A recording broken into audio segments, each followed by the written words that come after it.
अंजनी, आशुतोष मिश्रा जी हमारे साथ काफी देर से जुड़े हुए हैं। आशुतोष जी, आपका रिएक्शन इन दोनों सवालों पे? देखिए, अभी थोड़ी देर पहले आप जब किसानों की बात कर रहे थे तो आपने कहा कि किसान सोशल मीडिया पे कम है, इसलिए उतना जो है बात शायद उनकी सामने नहीं आती। तो उसके उल्टे सोशल मीडिया पे सबसे ज्यादा बीजेपी वाले होते हैं। तो ये थोड़ा सा जो एआई का अगर आप कॉन्सेप्ट बता रहे हैं जनता को, तो यही एआई था जिससे जब पूछा गया मोदी जी के बारे में सवाल फासिस्ट होने का, तो उसका जवाब गलत था। तो जब हम इस एआई के सर्वे को, मतलब जिसके लिए बाद में गूगल ने क्षमा मांगी प्रधानमंत्री से, वो फासिस्ट के उसमें, तो हम जब इस सर्वे को ले तो एक जिसको कहते हैं ना, एक चुटकी नमक के साथ ले। और अभी जो आप यूपी में हालत देख रहे हैं, चाहे वो पुलिस भर्ती में हो, चाहे वो शिक्षक भर्ती में हो, सब तरफ जो है, जो युवा है वो असंतुष्ट है। और उसकी आवाज अभी आप देखते हैं, जबकि ये भारत जोड़ो यात्रा, न्याय यात्रा चल रही है, तो इसका भी असर पड़ेगा। और ये कहना कि जो है इनका बढ़िया होगा, बीजेपी का आशा रखें, उसमें कोई वो नहीं है, लेकिन लगता नहीं है। क्योंकि अभी आप बात हमारे बीजेपी के प्रवक्ता कर रहे थे जीडीपी और इन्फ्लेशन और ये वो, तो ये जो फिगर्स का कंपैरिजन आया है, उसमें जो 10 साल यूपीए के थे बनाम 10 साल मोदी के हैं, उसमें यूपीए के अंडर में ग्रोथ भी ज्यादा थी, कंज्यूमर बेटर कर रहा था। अब वो हर चीज नीचे आई और अनएम्प्लॉयमेंट में भी, यानी नौकरियां भी कम हुई हैं। और एक बात जो नई चली है वो मोदी की गारंटी। ये जो इसको आज मोदी जी अपनी मोदी की गारंटी कह रहे हैं, इसको एक जमाने में वो रेवड़ी कहा करते थे।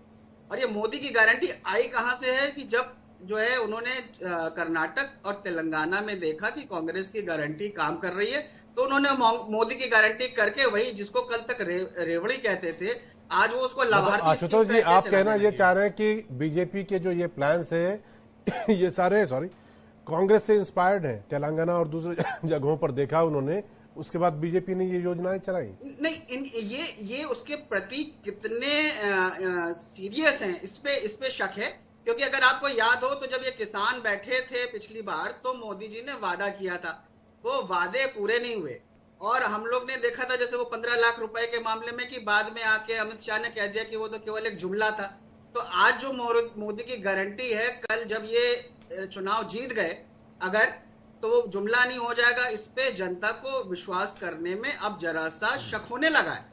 और जमीनी स्थिति एक आम आदमी की उतनी, जिस तरह से महंगाई है और जो हालात हैं, जो जिस तरह से अनएम्प्लॉयमेंट है, और उस तरह से नौकरियों में भी जो है, जो नौकरी में है उनके तनख्वाह उस हिसाब से नहीं बढ़ रही है।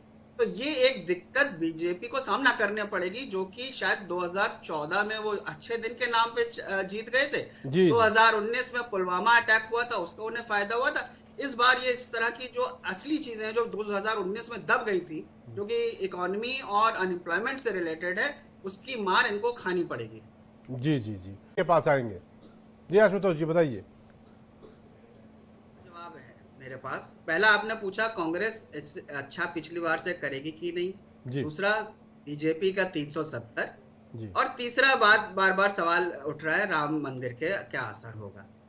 तो जब तक अमित शाह बात करेंगे, क्रेडिट क्लेम करेंगे कि चंद्रयान नरेंद्र मोदी का को क्रेडिट जाना चाहिए और सोनिया गांधी राहुल गांधी को लॉन्च कर रही हैं, जब तक नरेंद्र मोदी बार बार राहुल गांधी को किसी ना किसी बहाने भला बुरा कहते रहेंगे, कांग्रेस को भला बुरा कहते रहेंगे, तब तक आप जान लीजिए कि कांग्रेस ऊपर उठ रही है।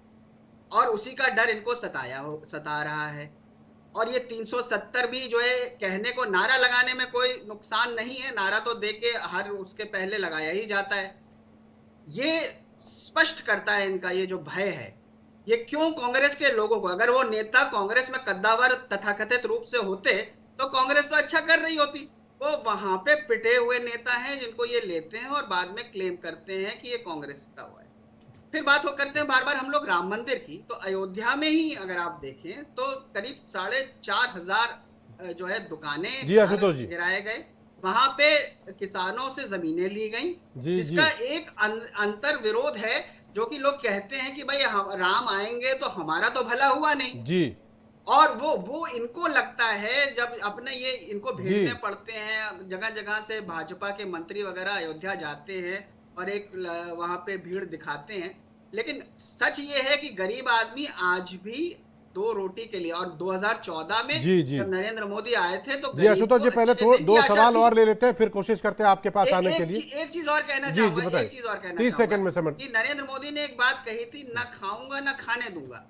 इलेक्टोरल बॉन्ड्स के बाद ये हो गया है कि खाऊंगा और एसबीआई को बताने ना दूंगा कि क्या किसने खाया। धनंजय जी आपके पास आ रहा हूं, आप इंतजार करिए, बिना आपसे बात पूरी